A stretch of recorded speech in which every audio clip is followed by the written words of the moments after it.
spring, the first day of spring in the Celtic calendar. So you can tell it looks very spring-like, doesn't it? But it is the beginning of the beginning. So my name is Reverend Deborah Gay. My pronouns are she and her. My ancestry is from the Celtic traditions of Great Britain and Northern Europe.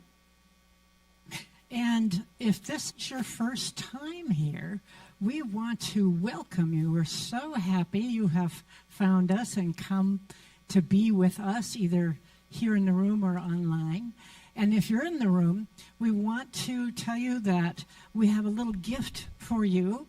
It's at our Ask Me desk, which is staffed by our board members. So that's a great place to go to ask any questions and get the gift from us. So after the service, just go down that hallway straight into the classroom, look for a desk, and there'll be two lovely board members there to answer your questions. And this is a special day because we have a special guest speaker, Cindy Clay. Cindy Clay is a practitioner here, and in case you haven't been keeping track, she is in her second and final year of ministerial training. So pretty soon. So let's begin this beautiful day with music, with Tabor and the band. Thank you. Well, good morning, everyone. If you're able, let's stand and we'll sing into the day together. Blessed day, I am thankful, grateful heart, I am whole. Glory be to the power of this mind that I know. Soulful praise to the wonder, freedom, sing a joyful song. Calling love to the center, lifting all is one. Blessed day, I am thankful, grateful heart.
Take a minute to greet some of those neighbors out there. Yeah, so quick next. And then go back one. And now you do this.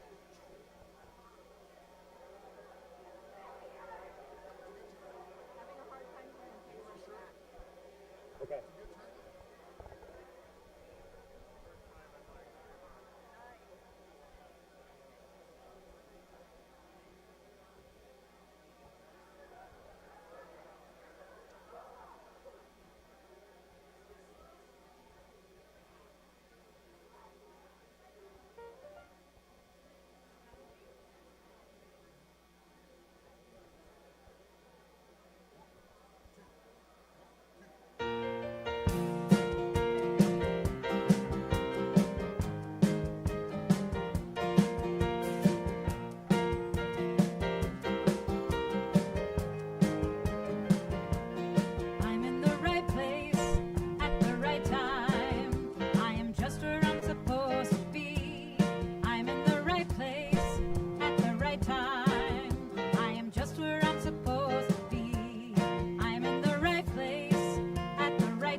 is the time that we invite our kids up here to join our teachers.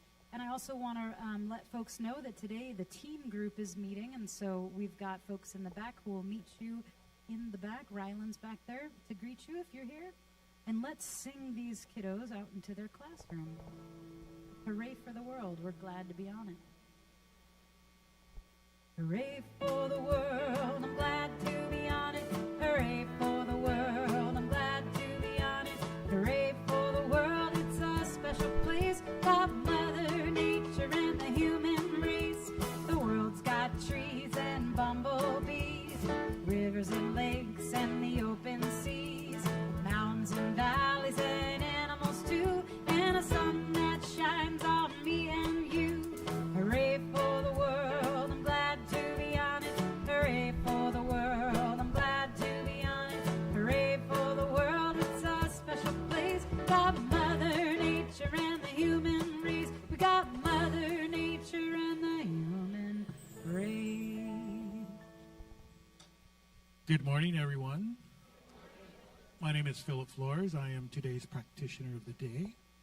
My pronouns are he and him, and my ancestors hail from Mexico and Spain.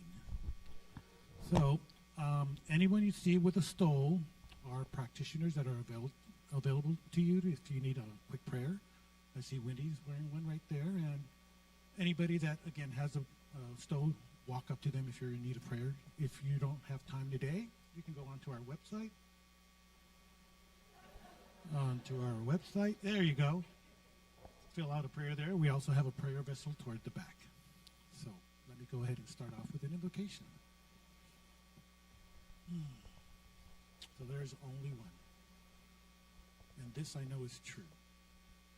That this one source, this one love, this one connection is living in and through each and every one of us. And so I welcome that presence. I welcome that presence in this moment and open up my inner ear, my inner art, my inner wisdom to Cindy's talk today, and allow the gold nuggets that are provided to lift me, to encourage me, and to inspire me. And so welcome to this moment, welcome to this day, welcome to CSL Bellingham. And so it is.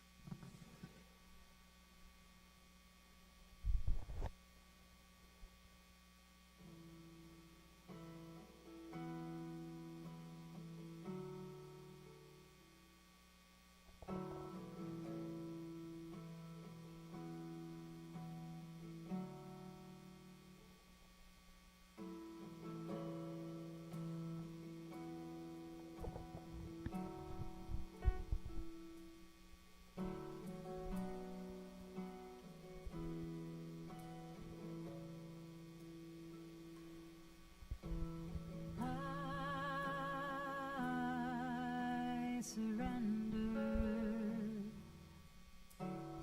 I trust and I know as I surrender, I fall into the arms of love. I surrender. I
That's kind of the whole talk right there in that song.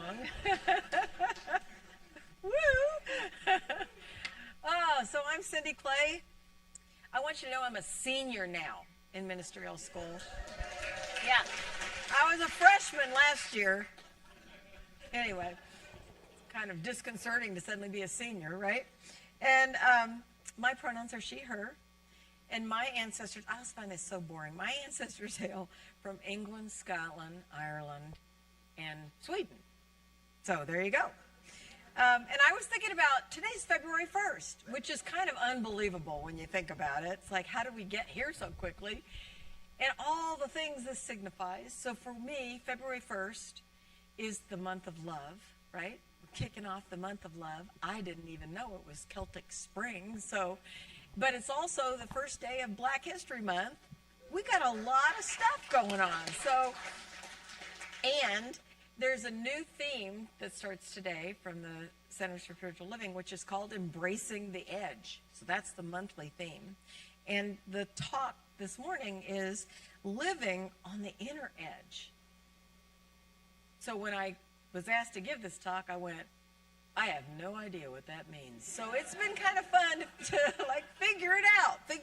And as I've been getting ready, it's been fun and playful to think about what does it mean to live on the inner edge. So just to cut to the chase, I won't leave you hanging too long.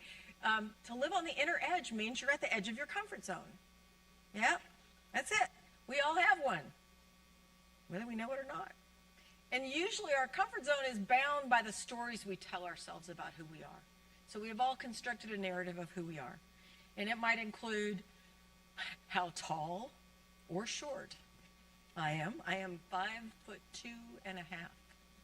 That half is very important to me. It might include my gender identification, my sexual orientation. It might include my family status, my family heritage. I know my story definitely includes my personality traits, both the ones that people adore and the ones they find irritating. And it includes my work that I did. It includes my accomplishments. It includes all the stories I tell about the challenges I've survived. Was that true of you too? All of those things that we say, this is me, this is who I am. But is that really who you are? You know, we kind of made it up, really. Because ultimately, I have to ask myself, is that really how God, my Creator, the one Spirit, the one presence, love, knows me? Is that really who I am in the eyes of Spirit? Ernest Holmes, who's the founder of Science of Mind and of Centers for Spiritual Living, says, there is one life. That life is God. That life is perfect. That life is my life now. That is so much bigger than all the stories I tell about myself. And he also writes, each person is not only a center of God consciousness, they are an immortal being, forever expanding, forever spiraling upward, forever growing in spiritual stature. So much bigger than those stories I tell about myself, right? I am growing upward. I am spiraling upward, forever growing in spiritual stature. So let's just explore our comfort zones for a minute. And we all have one. We all know when it feels like we're moving out of our comfort zone. So if I think of my comfort zone as like right here, this is my comfort zone. The next zone outside my comfort zone is discomfort and fear. Woo! I want to go there. The next zone outside that is learning. And the next zone is growth. I do want to get to the growth zone. But you can hear, I first have to step in to the discomfort and fear zone, right? Oh, great. Isn't that special? So a lot of us would really prefer just to not go there, right? I don't want to feel discomfort and fear, thanks very much. So what happens to us when we elect to just stay in our comfort zone? It's boring. Yeah, nothing happens. It's safe. What? No what? We shrivel. Yeah, we shrink and shrivel, and there isn't much juice left in that prune. That's actually not in my notes, so. So we play it safe. We stop learning. We stop growing. Basically, we are sacrificing our spiritual magnificence for the illusion of safety. Okay? Now, I'm sure you're not doing that. But do you know anybody that seems stuck? Do you know people like that are just stuck? They have created a life that is small and constrained. They're afraid to venture out of their comfort zone. They're afraid to take risks. They're afraid to learn anything new. I see head nods. Yeah. But guys, the secret to a satisfying life is to venture beyond the familiar and the safe, right? That's where the good comes from. So we have to lean into our discomfort and fear to boldly go where no one has gone before. There's probably only a certain generation that's going to get that, but okay. So let's look. Yeah, he's like, I got it. I got a Vulcan. I can't do that. So So let's just talk for a minute about what keeps us stuck in our comfort zone. And I want to say we've all been stuck in our comfort zone. So we're just not talking about those other people, you know. We've all had times when we're stuck in our comfort zone. So there are really 3 psychological barriers that I can point to. There are probably more, but these are the 3 that I am interested in, right? And the first one is just a fear of failure, right? I'm afraid that if I do that thing, it's not going to go well. I'm going to look stupid. People are going to think less of me. I'll be judged. I'll judge myself. It won't be fun, right? So rather than step out and take that risk, I go, nah, I'm not going to do it. The second one is perfectionism. We think, I don't want to do it unless I can do it perfectly, right out the gate. I'm going to be the only human being in history that plays pickleball at a 4.0 level. The first week that I take this game up, I'm not going to miss shots, right?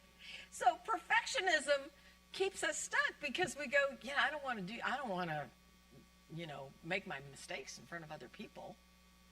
I'm not going to feel good about myself if I do that. And the third one is imposter syndrome, which I've never understood really because I think I'm pretty fabulous. So that's not true. So imposter syndrome is the feeling that if I do that thing, if I achieve that thing, you will unmask me. I'll be seen for who I really am. Somebody who really isn't worthy of the accolades. Someone who really isn't up for the challenge. So I don't want to put myself in that position. So you might have resonated with 1 or 2 of these. These are the things that keep us playing a small game in life, which is kind of the opposite of what we're here to do.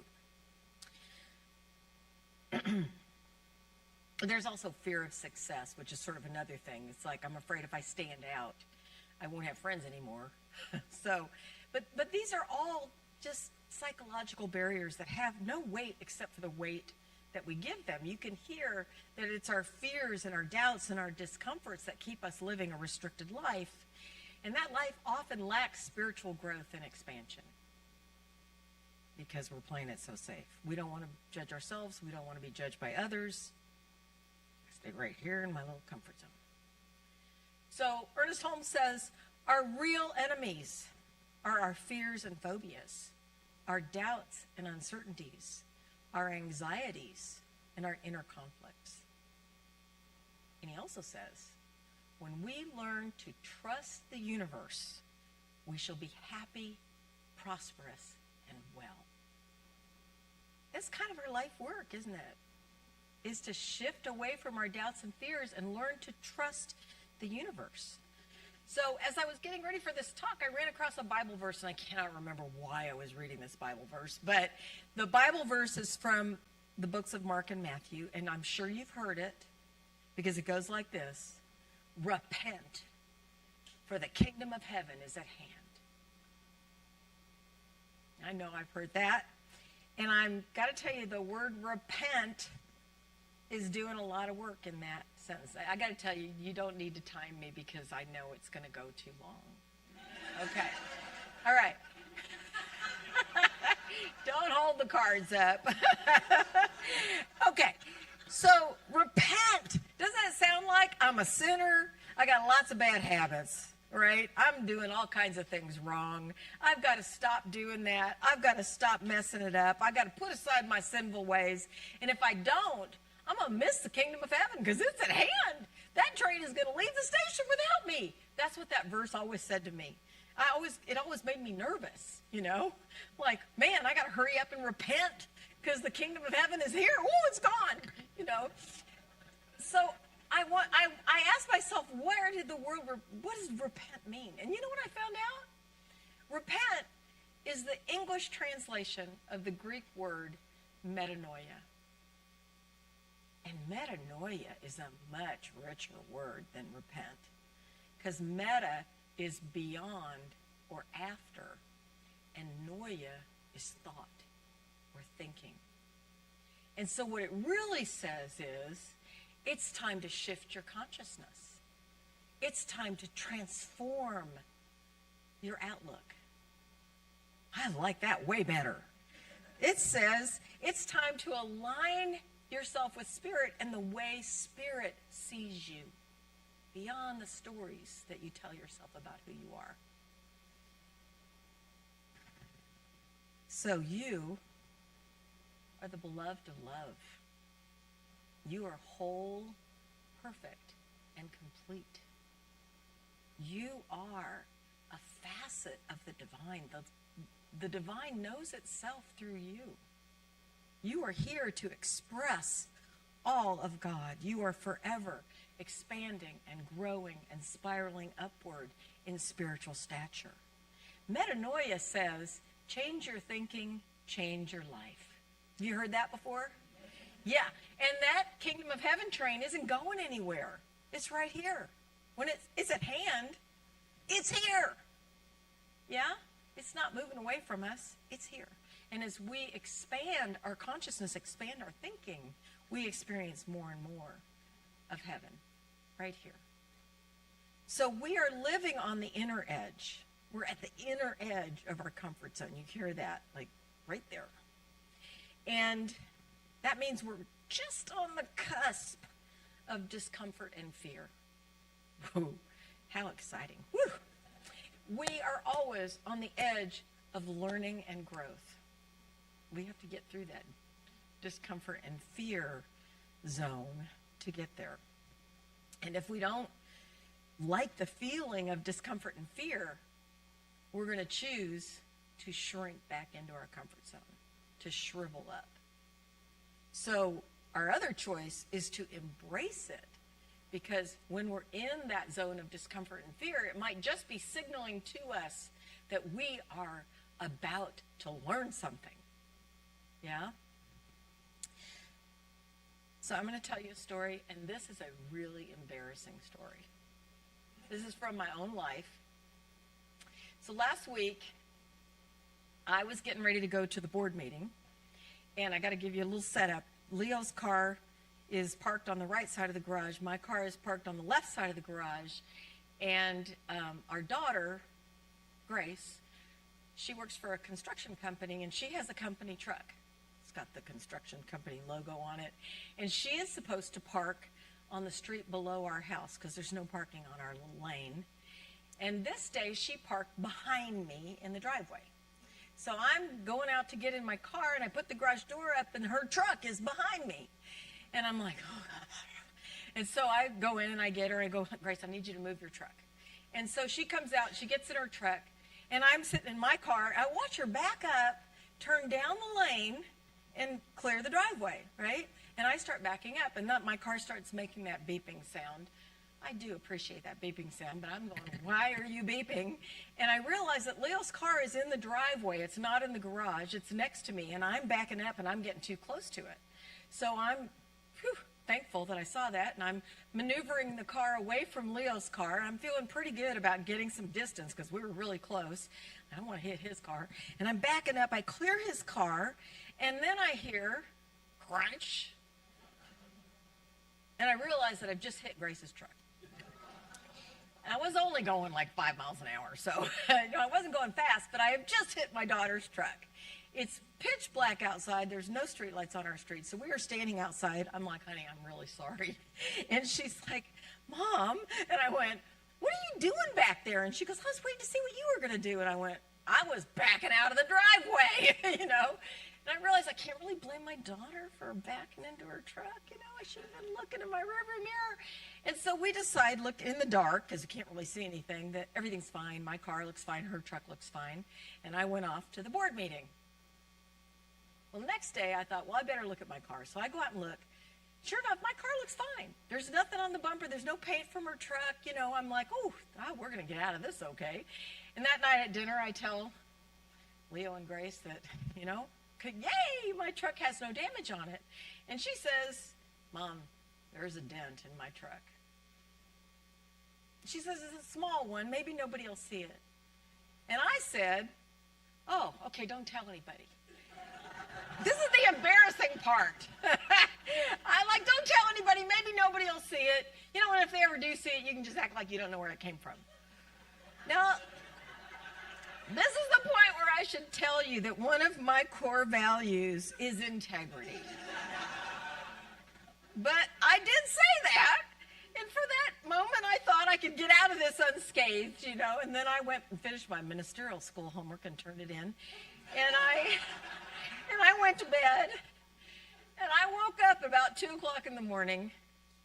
My higher self, who had probably been pondering how to get my attention, said, "Are you really going to let your daughter lie to her employer about you hitting her truck?" And I mean, I did not wake Leo up, but I'm giggling to myself because I'm just like, no, I am not going to do that. That's not who I am. That's not what I'm going to do. And so I decided I'm going to tell her in the morning to go in and let him know that her mother backed into her company truck. And so I went to sleep. Wait a minute, I didn't go to sleep yet. So I'm lying there, and I'm, you know, as once I decided that, I felt so much better, right? Because I have stopped being out of integrity. I have realigned myself with who I really am. But it allowed me to ask the question, why would I even entertain for a second the idea that I would lie about hitting that truck? And so I was holding myself with curiosity and with a lot of self-compassion, right? Because it's not fun to violate your own values. And I realized that I was afraid it was going to cost a lot of money to fix the truck. And in that moment, I realized, I am seeing myself as separated from my source.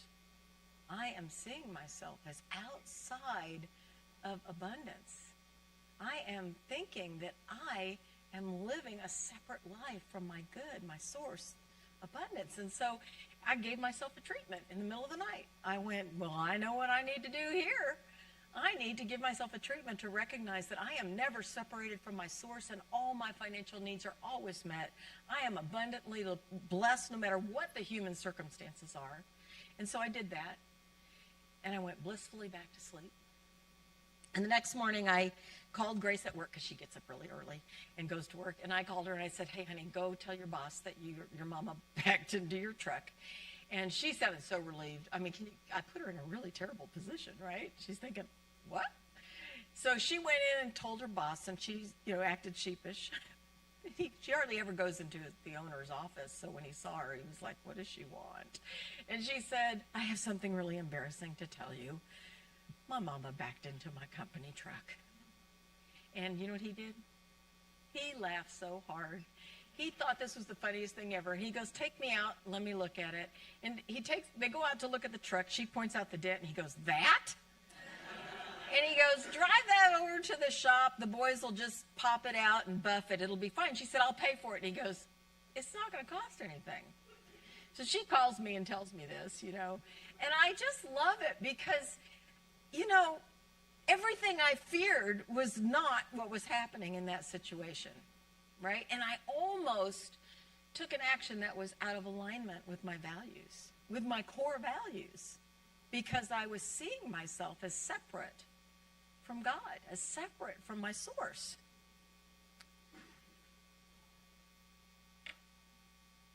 So even in a situation like that, where it feels like you're backsliding,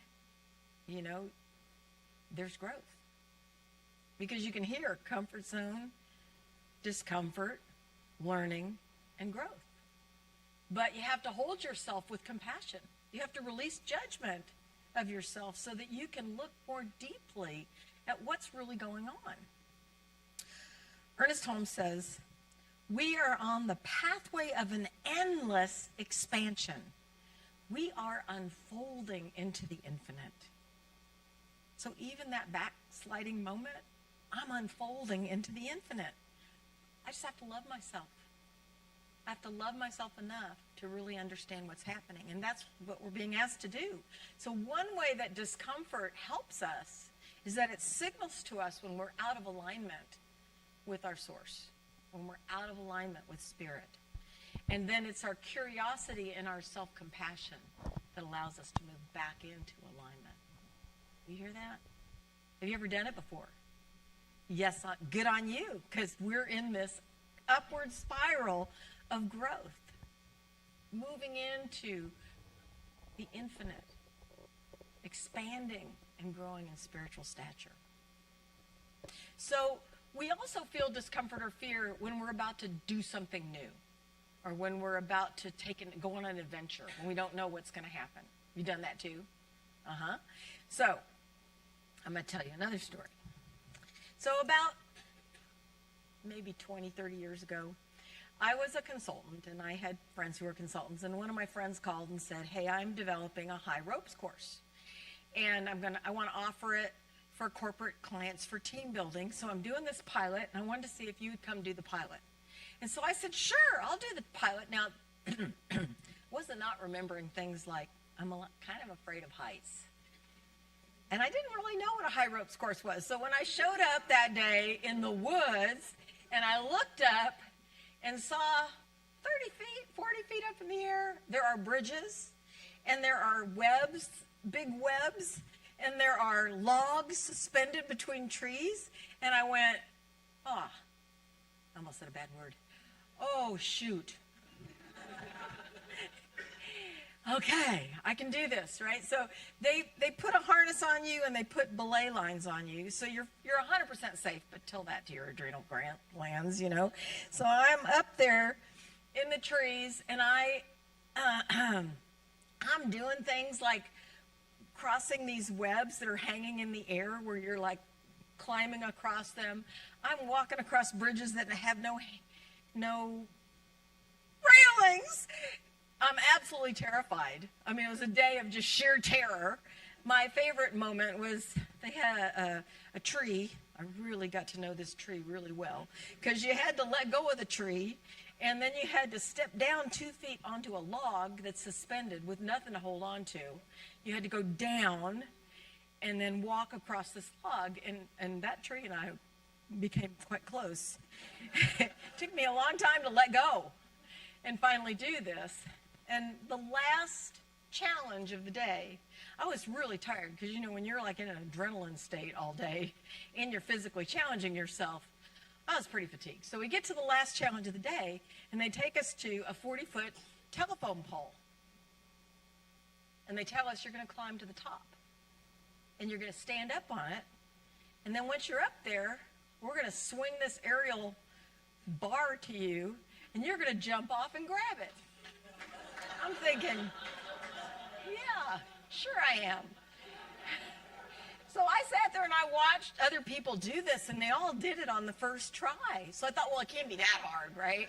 So it's my turn now, and I'm climbing up this. It is really hard to climb up a telephone pole.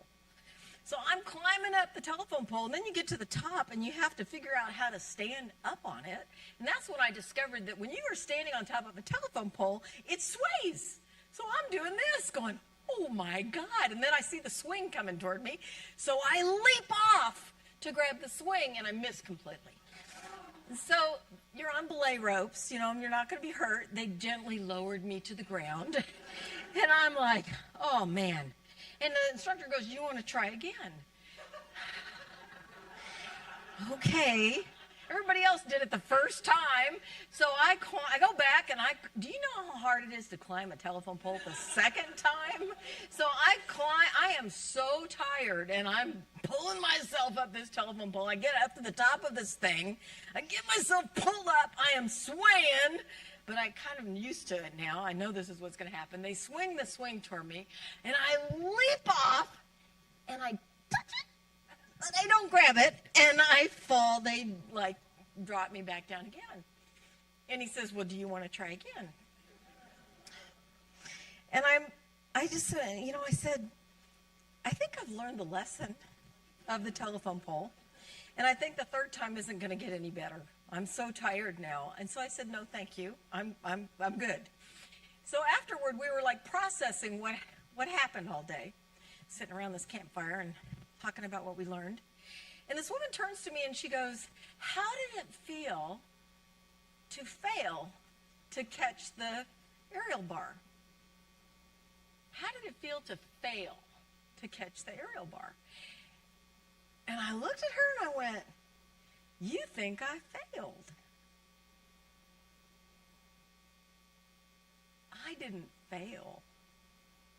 When I woke up this morning, it never in a million years occurred to me that I was going to climb to the top of a 40-foot telephone pole and leap through space to catch an aerial bar. And I did it twice. Oh, so there's no failure. There's only learning and growth.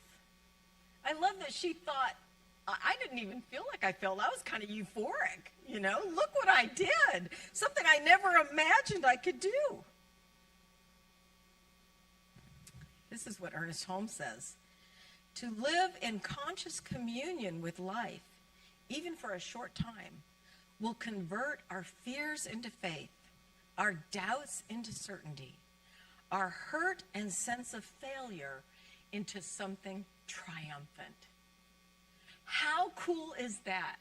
Can we learn to feel triumphant when we have taken a risk, even if it didn't work out the way we expected? Can we do that? Because that's really all the universe is calling for us to do. So, this is your homework this week. I invite you to lean into your discomfort and your fear this week, right? To ask yourself, what is this discomfort telling me? Now, I will say sometimes fear is telling you, please remove yourself from this situation immediately, right? But I'm not talking about that kind of fear. I'm talking about the fear that could indicate maybe I'm out of alignment with my values. Maybe I'm out of alignment with spirit. Maybe I'm on the cusp of venturing into the unknown. Maybe I'm about to learn something new. And then to take the next step, comfort zone, discomfort and fear, take the next step into learning so that you can then move into growth, into that spiral, that upward spiral of continuous learning.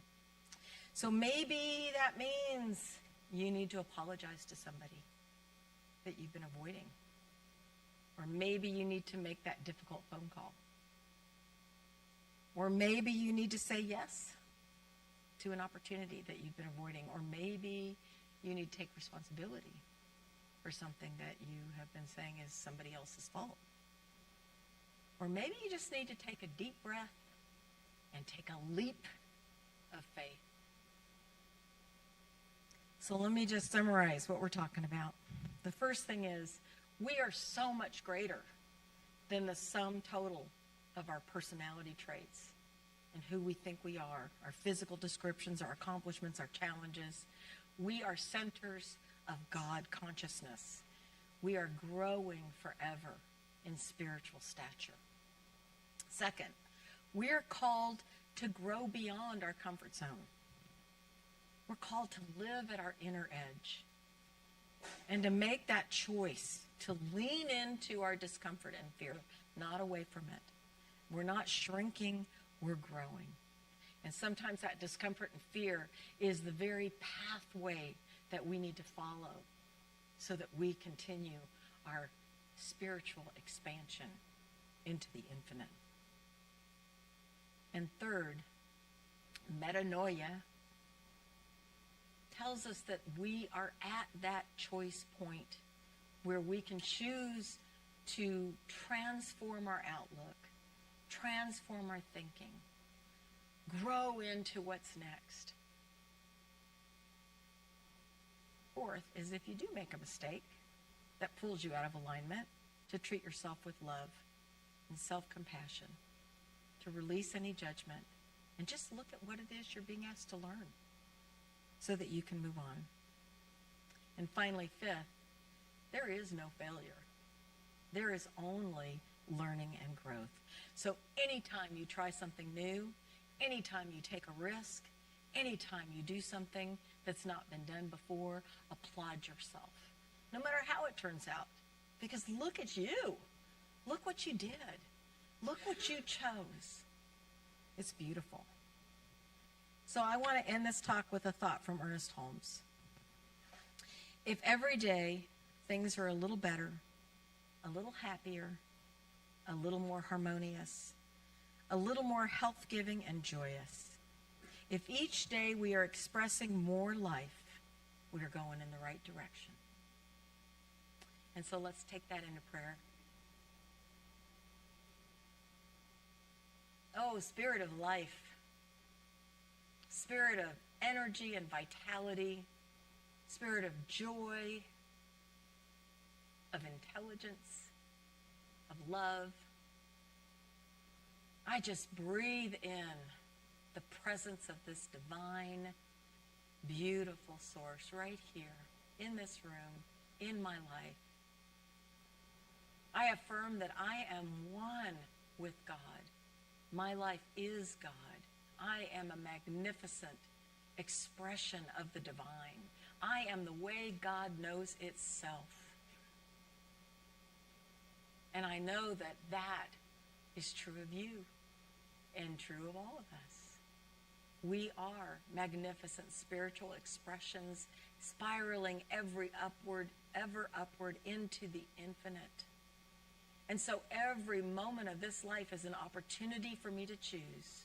It's an opportunity for me to choose to lean into discomfort and fear and to see what's next. What's that next step that takes me into learning and leads me into deeper spiritual growth? I embrace the opportunities that come before me. I say yes to learning and yes to growth. I surrender into the divine and trust that God has my back. I'm so grateful for these Science of Mind teachings and for the words of Ernest Holmes. I am grateful to be able to share in the truth of what it means to live on our inner edge. I say thank you, sweet Spirit, as I release these words into the law, confident that our lives are unfolding beautifully, richly, wholly. Thank you, and so it is.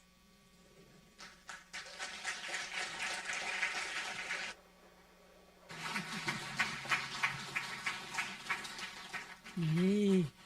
So we're about to enter into our offering, and I just want to take a moment to express my gratitude for this community, for the ways that we co-create the community together.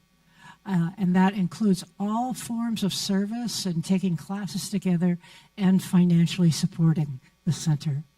So I thank you for all of those ways and invite the ushers to move forward.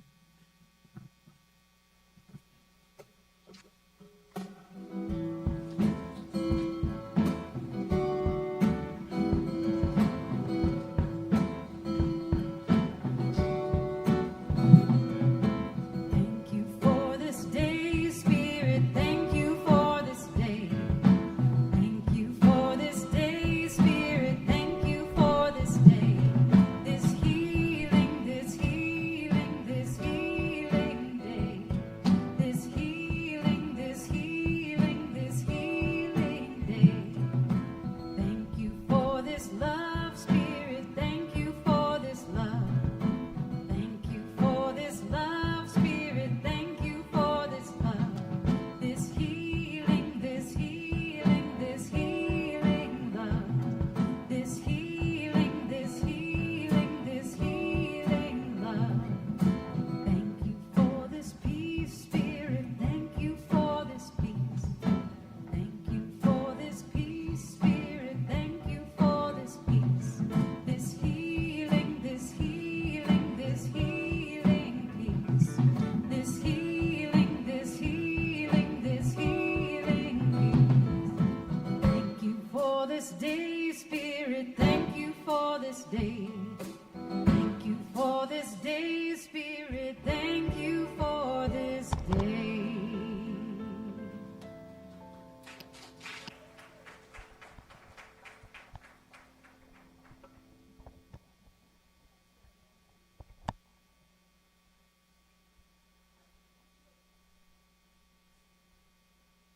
More time. Okay. We are joining with other CSLs in the region to take on Super Bowl Sunday, which is a way to beat hunger in our communities. So all of these CSLs, Seattle, Ballard, Tacoma, I believe, and us, and Spokane is joining us. Oh, I didn't know that. Thank you. So we're joining together. It's a friendly competition just to see who can bring in the most. Currently, in value of the food donated and the cash donated, we've raised $414. So that's all going to go to what we raise will go to Bellingham food banks, and we have one more Sunday. So do bring in either cans or cash, and we'll be part of that great competition. Reverend Abigail is about to launch a terrific series of classes. And these will be the first of her classes that are coming to the community. It's based on the book 15 Commitments of Conscious Leadership. But it's not leadership training per se. It's how do you want to create your unstuck life? Something like what Sydney was talking about. So there's two ways to do it, either online or in person. And it's once a month for 15 months. So you get all those commitments. So it starts Monday, tomorrow, for the Zoom class, and Tuesday for the in-person class. So you can sign up at the Ask Me desk in person or online.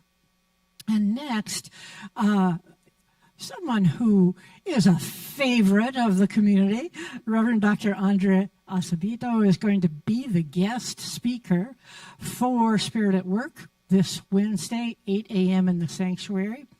And for those of you who don't know, she was the minister here for 13 years and retired last year, and is now in private service, private counseling.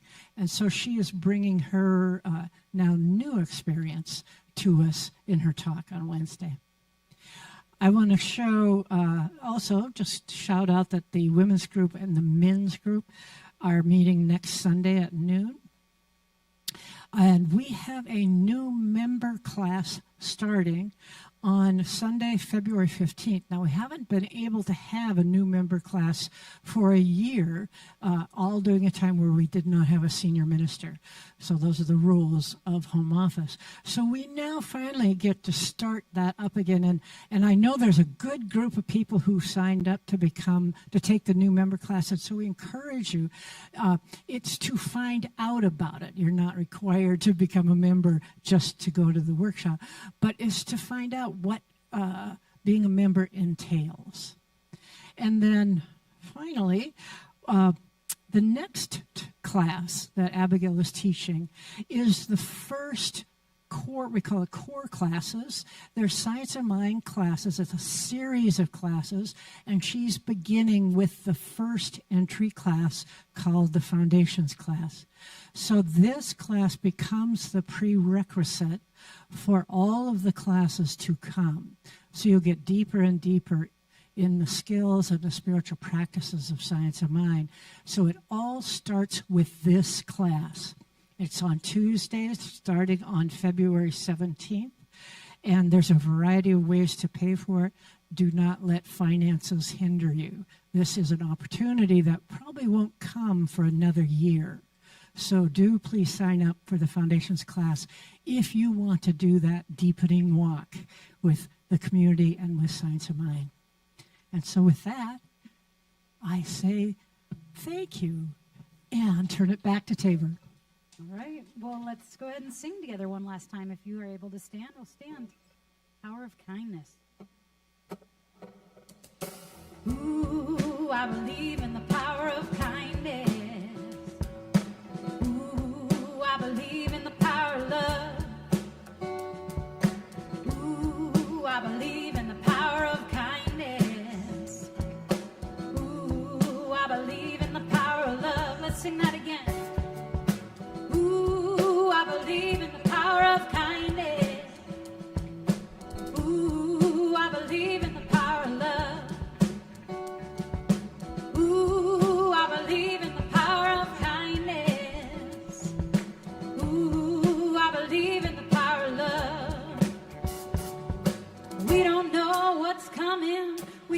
shape what's ahead.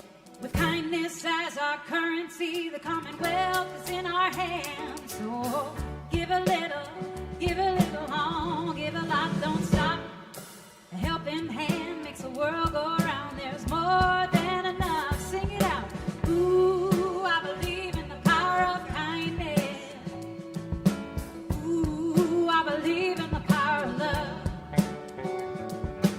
Ooh, I believe in the power of kindness.